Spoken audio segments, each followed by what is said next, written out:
여러분 안녕하십니까, 진성호입니다.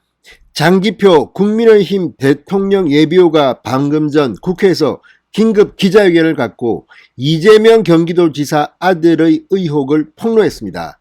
자, 지금 이 폭로는 현재 경기도의 대장동 개발 사업 의혹과 함께 지금 경기도에서도 논란이 되고 있는 사업입니다. 그런데 그 특혜를 받았다는 의혹을 갖고 있는 회사의 계열사에 이재명 지사의 아들이 취업을 했다는 게 장기표 후보의 폭로입니다. 자, 그런데 이재명 지사 측은 지금 강력하게 부인하면서 장기표 후보에 대해서 법적 대응을 하겠다고 했습니다. 그렇지만 만약 이게 사실이라면 이재명 지사는 대통령 후보로서 완전 끝나는 게 아닌가 싶습니다. 그렇지만 이 문제도 진실이 무엇인지는 한 번 더 따져봐야 됩니다. 아무튼 장기표 예비후보, 자, 원로 정치인이지만 상당히 반듯한 분입니다.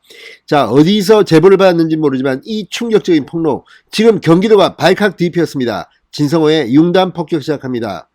이재명 경기도지사를 융단 폭격합니다. 방송에 앞서 아직 진성호 방송에 구독자가 아니신 분들은 붉은색 구독 버튼 눌러주십시오. 더 좋은 방송으로 보답하겠습니다. 자, 장기표 국민의힘 대선 예비후보가 방금 전 이재명 경기지사의 아들이 성남시 대장동 개발을 추진하며 수천억 원의 이익을 얻은 화천대유의 계열사에 취직해 있다. 국회가 국정조사를 벌여 개발사업 비리 의혹을 명명백백히 파헤쳐야 한다. 이렇게 주장했습니다. 자, 지금 이재명 지사의 아들 취업 의혹도 문제지만 이 이야기, 대장동 개발 사업 비리 의혹은 지금 경기도에서 일파만파로 퍼지고 있다고 합니다. 이재명 경기도지사가 이 대장동 개발과 때문에 이 법적 쟁송의 중심에 섰던 적도 있습니다. 지금은 법적으로는 해결됐다고 하지만 아직도 그 의혹은 완전히 가시지 않고 이번 주 주간조선이 이 대장동 개발 의혹을 폭로하기도 했습니다. 자, 지금 여기 말하는 화천대유라는 회사, 2010년대에 2015년쯤 아마 만들어졌던 그런 신생업체입니다. 자본금 5천억 원 규모. 그런데 지금 2020년 순이익만 1,700억 원이 넘는다고 주간조선은 보도했습니다.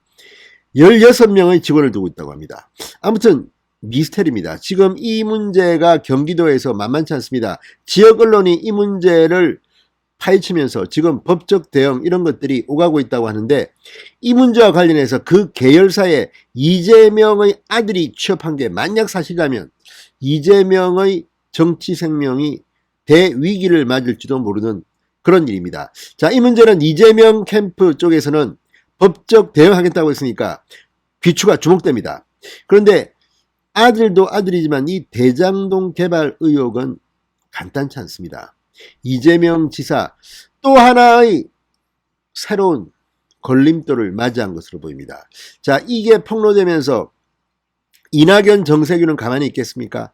아무튼 이재명 지사의 의혹은 정말 파면 팔수록 점점 나오는 것 같습니다. 그렇지만 어디까지나 이게 사실인지는 좀 더 확인해 봐야 됩니다. 예단은 갖지 않겠습니다. 그러나 이 의혹이 사실이라면 이재명 지사의 정치 생명은 끝날지도 모른다는 생각이 듭니다. 장기표 후보는 방금 전 국회에서 긴급 기자회견을 열고 이 지사가 임명한 경기주택공사의 안태준 부사장이 화천대유의 등기이사다. 이 지사의 아들이 화천대유 자산관리의 계열사 천화동인 1호에 근무하고 있다고 밝혔습니다. 자, 지금 이 안태준 부사장, 경기주택공사의 안태준 부사장은 장 후보의 이 폭로에 대해서 사실과 다르다, 법적 대응을 하겠다고 방금 전 말했습니다.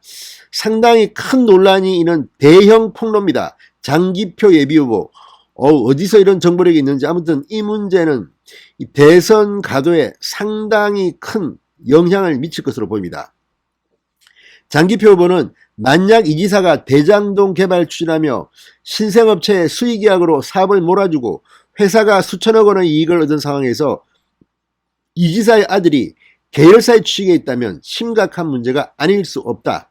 아들이 직원 5명인 회사에 다닌다는 이 지사의 발언을 언급하며 천화동인 1호 직원은 5명이라고 부연 설명했습니다. 장 후보는 대장동 개발 사업과 관련해서는 화천대유는 2015년 성남시에서 대장동 개발 관련 민간 사업자 공모를 했던 그 시기에 설립됐다. 당시 출자금도 5천만 원에 불과하고 사업 참여를 위해 급조된 회사다. 그러니까 출자금이 5천만 원입니다. 출자금이 5천만 원이고 급조된 회사인데 실적 없는 신생업체가 시행사로 선정된 것은 있을 수 없는 일이라고 말했습니다. 화천대유가 설립 이후 포스코건설, 대우건설 등 대기업과 해당 용지에 대한 시공협약을 맺었고 이후 수직 상승하면서 16명에 불과한 직원으로 단기간 1,000억대의 막대한 이익을 얻었다고 주장했습니다. 이재명 지사는 지난 2014년 성남시장에 재선된 뒤 대장동 개발 사업을 다시 공영개발로 전환해 추진한 바 있습니다. 이때 성남도시개발공사와 민간사업자가 공동 출자의 특수목적법인을 만드는 과정에서 시행사가 성남의 뜰이란 컨소시엄이 선정됐는데 화천대유는 이 컨소시엄의 보통주 주주로 참여했습니다.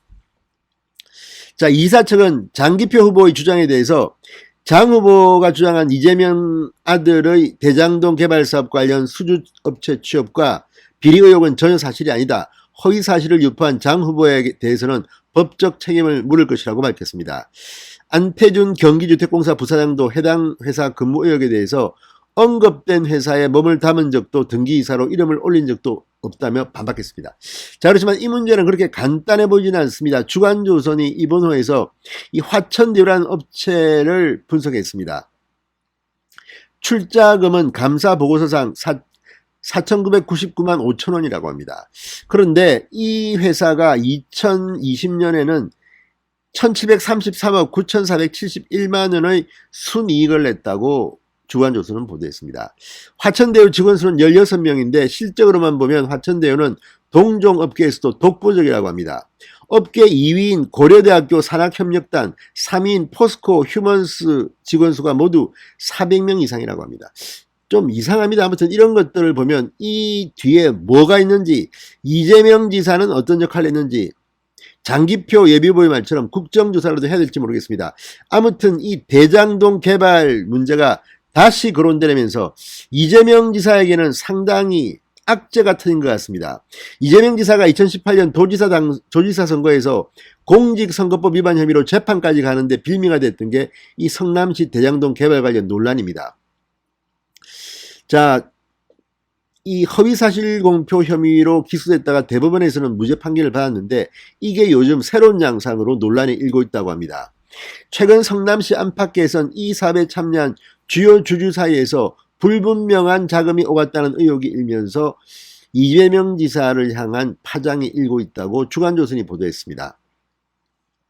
자, 관련 내용이 일부 지역 언론에 보도되자 업체 측은 법적 대응에 나서는 등 그 불똥이 정치권을 향할 가능성도 배제할 수 없는 분위기라고 합니다. 자, 어쨌든 장기표 예비후보가 큰 문제를 폭로했습니다.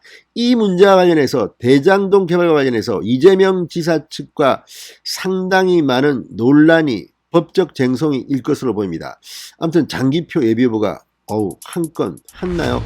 아무튼 이 문제로 장기표 예비후보가 피해를 받으면 안 될 텐데 국민의힘도 이 문제를 좀 천착해 주시기 바랍니다. 진성호의 융단 폭격이었습니다. 여러분 감사합니다.